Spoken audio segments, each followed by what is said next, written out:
is possible, and that will feel quite warm actually. High pressure still across Scandinavia as we look at Wednesday and Thursday. Still some little bits and pieces of thicker cloud being picked up from the North Sea. Chance of some showers perhaps further south across southern counties of England on Wednesday, and favouring the southwest later on into the afternoon. But a lot of sunshine as we look further north, again on the cooler side along the length of the North Sea coast, but towards the west and with the shelter, the top temperatures sitting in the mid-teens. And then for the rest of the week, well, it's kind of all downhill from Thursday onwards, becoming unsettled in the south through Friday, and then rain, I think, spreading to most parts of the UK in time for the weekend.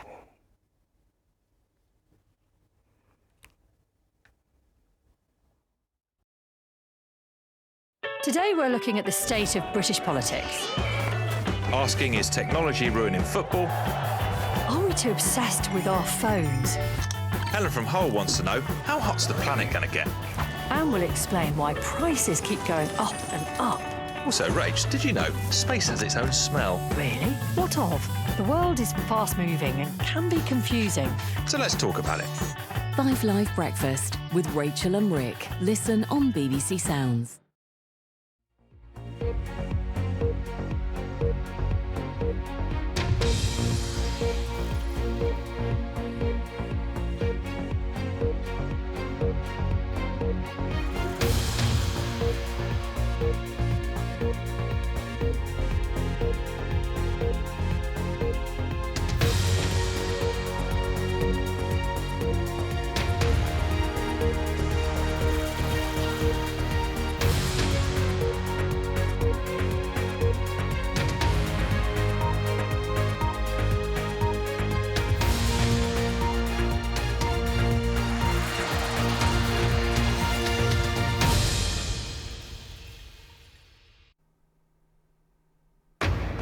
Live from London, this is BBC News.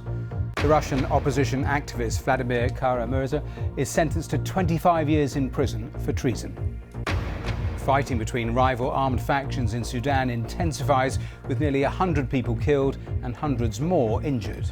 A $1 billion defamation trial between Dominion, the voting systems firm, and Fox News has been delayed by a day. The UK Prime Minister Rishi Sunak says he's happy to cooperate with the Parliamentary Standards investigation over a childcare firm his wife has shares in. This place has a new name now, or rather, an old one.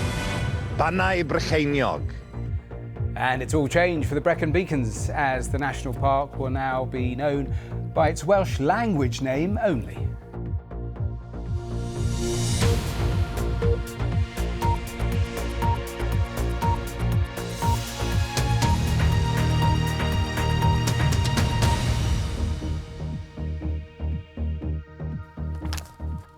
Hello and welcome to BBC News. We start in Moscow, where a prominent critic of Vladimir Putin has been sentenced to 25 years in prison.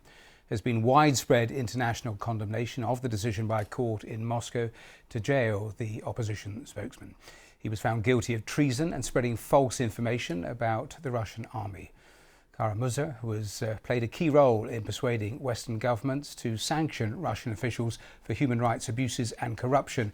The US says it's evidence of an escalating campaign of repression in Russia. The EU called it unacceptable. The UK summoned the Russian ambassador. Here's our Russia editor, Steve Rosenberg.